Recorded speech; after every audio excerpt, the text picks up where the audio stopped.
So scam sourcing ఇది మనం రెగ్యులర్గా దీని గురించి మాట్లాడేటువంటి విషయం.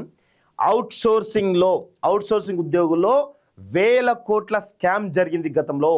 సో రేవంత్ రెడ్డి వచ్చిన తర్వాత వాళ్లకు చాలా బెనిఫిట్ చేస్తా అని హామీ ఇచ్చారు. ఇంతవరకు 2 సంవత్సరాలు దాటుతున్నా వాళ్ళ పైన కనీసం కూడా ఒక చర్చ చేయలేదు. సో బడాబాబులకు ఆదాయ వనరుగా అవుట్ సోర్సింగ్. రాష్ట్రంలో 900 ఏజెన్సీలు, నేతలు, ఐఎస్ల బినామీలవే కొన్ని. 25,000 మంది బోగస్ ఉద్యోగులు అట. 25,000 మంది బోగస్ ఉద్యోగులు గత 10 సంవత్సరాల నుంచి పనిచేస్తూ ఉంటే ఎన్ని వేల కోట్ల నష్టం జరిగిందో ఒక్కసారి ఆలోచించండి.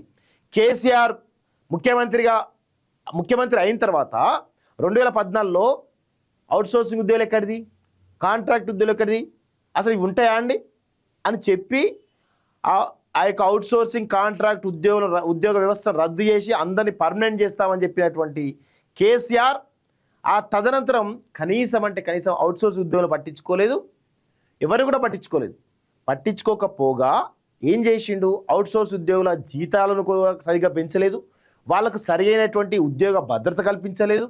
వాళ్ళు కనీసం ఎంత అంటే చాలా దారుణంగా ఒక బానిసల కంటే దారుణంగా వెట్టి చాకిరి చేయించుకున్నటువంటి దుర్మార్గులు కేసీఆర్ కదా. ఈరోజు అంటే కేసీఆర్ ఎందుకంటాం అంటే ఇక్కడ అనాల్సిన అవసరం ఉంటుంది, ఎందుకంటే ఆయన పాలకుడు కదా. సో అనాల్సిన అవసరం అంటే ఉంటుంది. చూడండి ఎన్ని వందల వేల కోట్ల రూపాయల స్కామ్ జరిగింది అంటే 10 ఏళ్లలో.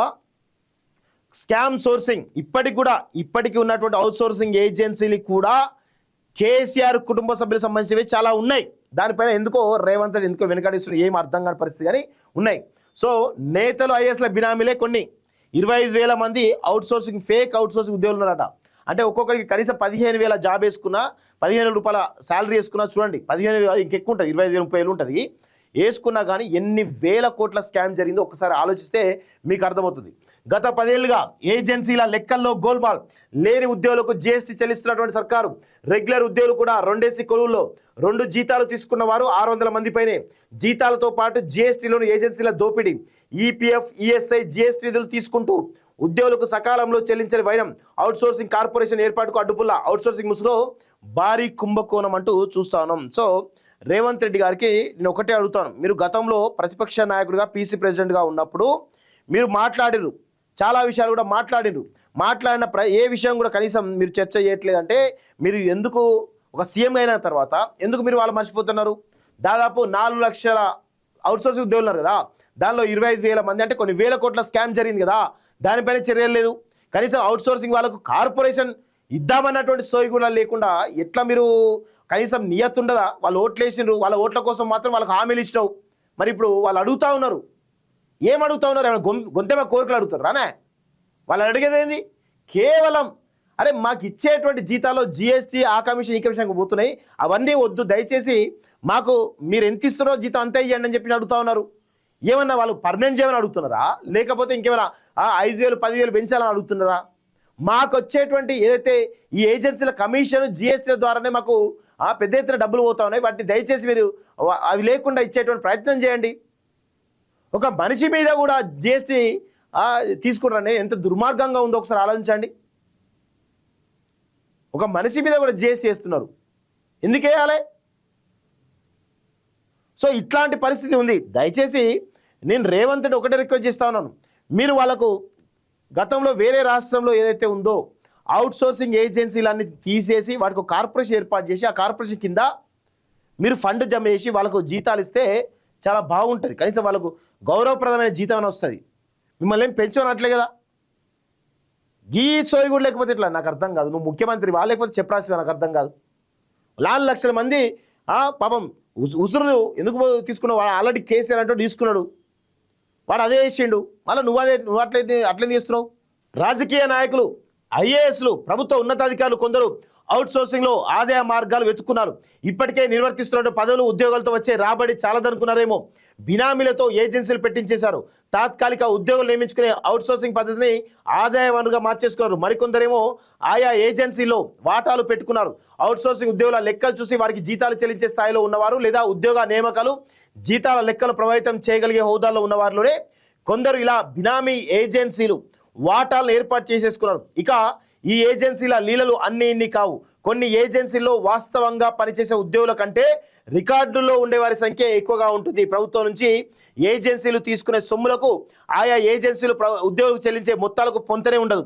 గత 10 ఏళ్లుగా జరుగుతున్నటువంటి ఈ గోల్మాల్ లెక్కలు బయటకు తీసి అక్రమంగా జీతాలు పొందిన వారి నుంచి సొమ్ము రికవరీ చేస్తామని రాష్ట్ర ప్రభుత్వం ప్రకటించింది. ఇకపై అవుట్సోర్సింగ్ కార్పొరేషన్ ఏర్పాటు చేసి ఉద్యోగులందరినీ దాని పరిధిలోకి తెస్తామని వెల్లడించింది. కానీ ఈ ప్రక్రియ కూడా ప్రస్తుత ఏజెన్సీల వెనుక ఉన్నటువంటి బడాబాబులు ఎవరు కూడా ఈ కార్పొరేషన్ రానియకుండా పెద్ద ఎత్తున ప్రయత్నాలు చేస్తున్నారంట. మరి ఇప్పటికైనా రేవంత్ రెడ్డి సోయి తెచ్చుకొని కార్పొరేషన్ ఏర్పాటు చేసే దిశగా ప్రయత్నాలు చేయమని చెప్పేసి మేము కోరుతా ఉన్నాం. చేస్తే మీకు విలువ ఉంటుంది, లేకపోతే మిమ్మల్ని కూడా కేసీఆర్ లాగానే చూడాల్సినటువంటి అవసరం అయితే ఉంటుంది. పిట్టల ద్వారా మాయల పకీర్ లాగానే చూడాల్సి వస్తుంది. అది దయచేసి ఆ పరిస్థితి తెచ్చుకోవద్దని చెప్పేసి కూడా మేము కోరుతా ఉన్నాం. సో ఎవరైతే ఈ యొక్క ఏజెన్సీల బినామీలు, ఏజెన్సీల వెనకాల ఉన్నటువంటి ఐఏఎస్లు, ఉన్నతాధికారులు ఎవరుతున్నారో రాజకీయ నాయకులు, వీళ్ళందరూ కలిసి ఈ యొక్క కార్పొరేషన్ తీసుకొద్దాం అనేటువంటి ప్రతిపాదనను వ్యతిరేకిస్తూ ప్రభుత్వాన్ని ముందుకు పోయకుండా మోకాలు అడ్డుతున్నట్టు చాలా స్పష్టంగా తెలుస్తోంది. గతంలో కొన్ని జిల్లాల్లోని కలెక్టర్లు, జిల్లా ఉపాధి కల్పన అధికారులు కూడా వాటాలు మాట్లాడేసుకున్నట్లు సమాచారం. ఇప్పుడు కూడా కొందరు వాటిని కొనసాగిస్తున్నట్లు తెలుస్తోంది. ముఖ్యమంత్రి రేవంత్ రెడ్డి ఆదేశాలతో కాంట్రాక్టు, అవుట్సోర్సింగ్ ఉద్యోగుల లెక్కలు తేల్చడంపై దృష్టి పెట్టినటువంటి అధికారులు శాఖల వారీగా ఎంతమంది పనిచేస్తున్నారు, వేతనాలు తీసుకున్న వారు ఎంతమంది, రికార్డులో ఉంటూ కార్యాలయంలో కనిపించిన ఉద్యోగులు ఎంతమంది అన్న వివరాలను సేకరిస్తున్నారు. వేతనాల ముసుగులో భారీ కుంభకోణం జరిగినట్లు అధికారులు భావిస్తున్నారు. రాష్ట్ర పరిపాలన కుదిపేస్తున్నటువంటి అవుట్సోర్సింగ్ వేతనాల కుంభకోణంపై మరింత లోతుగా వస్తాయనేటువంటి అభిప్రాయం వ్యక్తమవుతోంది అంటూ చూస్తూ ఉన్నాం. సో చూడండి ఒకసారి, ఉద్యోగులు సంఖ్య కాంట్రాక్ట్ అయితేనేమో 81,000 ఉన్నారట, మల్టీపర్పస్ వర్కర్లు అయితేనేమో 53,000 ఉన్నారట, అవుట్సోర్సింగ్ వచ్చేసి 1,27,000 ఉన్నారట, డైలీ వేజ్, ఎన్ఎంఆర్, ఎంటీఎస్ కలిపి 13,000 ఉన్నారట, గౌరవ భృతి కింద 2,18,000 ఉన్నారట. మొత్తం 4,93,820 మంది ఉద్యోగులు ఉన్నారు. మరి వీళ్ళకు ఒక కార్పొరేషన్ పెట్టి ఆ కార్పొరేషన్ నిలిస్తే బాగుంటుంది. వీళ్ళందరూ కూడా ఒక ఏజెన్సీలు పెట్టి ఆ ఏజెన్సీల కమిషన్లు అన్నీ కూడా ఇచ్చేసి ఈరోజు వాళ్ళకు అరకొర శాలరీలు ఇస్తున్నటువంటి విషయం చూస్తూ ఉన్నాం. ఇప్పటికైనా మారండి, ఎందుకు మీ పాలకులుగా ఉండి చేతగాని దద్దమ్మలా వ్యవహరించకండి. సో లెక్కలు తేల్చే పనిలో ఆర్థిక శాఖ ఇంకెన్ని రోజులు లెక్కలు చేస్తే నాకు అర్థం కాదు. అవుట్సోర్సింగ్ ఏజెన్సీ వచ్చే లెక్కలకు ప్రభుత్వం చెల్లించే వేతనాలకు మధ్య ఉండే వ్యత్యాసం జనవరి 26 లోపు తేల్చే పనిలో అధికారులు నిమగ్నమయ్యారు. ఆర్థిక శాఖ చేపట్టిన విచారణలో భాగంగా ప్రభుత్వ ఉద్యోగులే కొన్ని విభాగాల్లో ఒక్క వ్యక్తి 2 వేతనాలు తీసుకున్నట్లు గుర్తించారు. ఈ తరహా ఉద్యోగులు 600 పైగా ఉన్నట్లు అధికారులు అంచనా వేస్తున్నారట. సో చూడండి, ఒక వ్యక్తికి ప్రభుత్వ జీతం వస్తుంది, అవుట్సోర్సింగ్ ఏజెన్సీ నుంచి జీతం కూడా వస్తుందట. సో ఇట్లా 600 మందికి పైగా ఉన్నారట. సో వారి నుంచి రికవరీ చేస్తున్నారని చెప్పి తెలుస్తోంది. సో ఇక అవుట్సోర్సింగ్లో సుమారు 25,000 మంది బోగస్ ఉద్యోగులు ఉన్నట్లు ప్రాథమికంగా గుర్తించారు.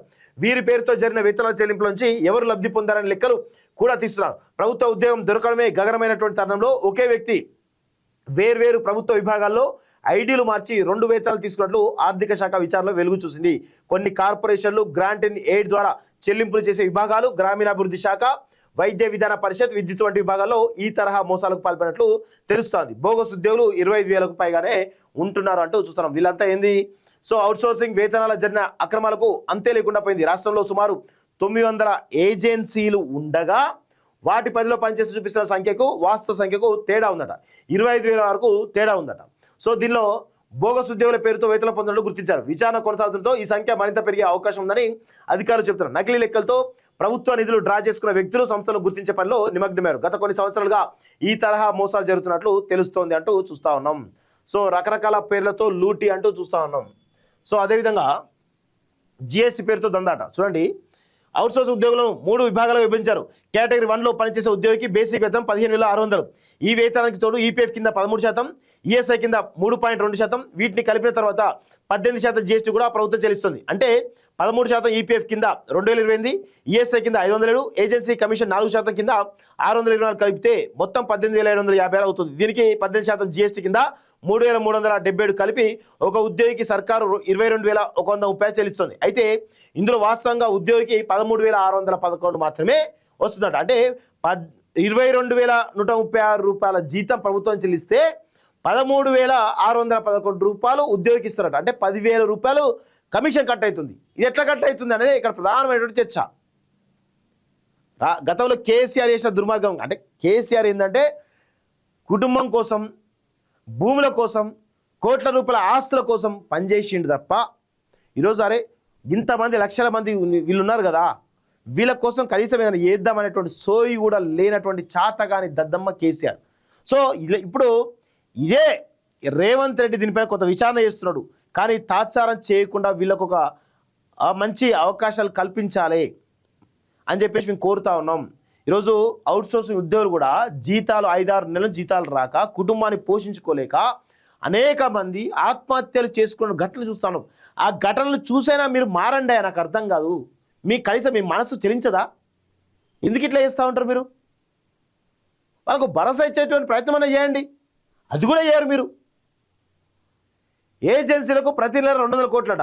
ఎంత కమిషన్ అంటే కమిషన్ దొబ్బు తింటా ఉంటారు. ఎంత దారుణంగా ఉంది అంటే అంత దారుణంగా ఉంది. సో దయచేసి ఈ అవుట్సోర్సింగ్ సంబంధించినటువంటి భారీ స్కామ్ను పైన చర్యలు తీసుకుంటారా? ప్రతిది కూడా ఇట్లా జరుగుతూ ఉంది. ప్రతి దాన్ని లేవనెత్తాలి, అందులో స్కామ్ జరిగింది చెప్పాలి, అసలైన దోషులు వదిలేయాలి. ఎందుకంటే డబ్బులు కమిషన్ దందా తీసుకో వదిలేయాలి. ఇదే జరుగుతూ ఉంది ఈ ప్రభుత్వం తప్ప వేరే ఏది కనబడతలేదు.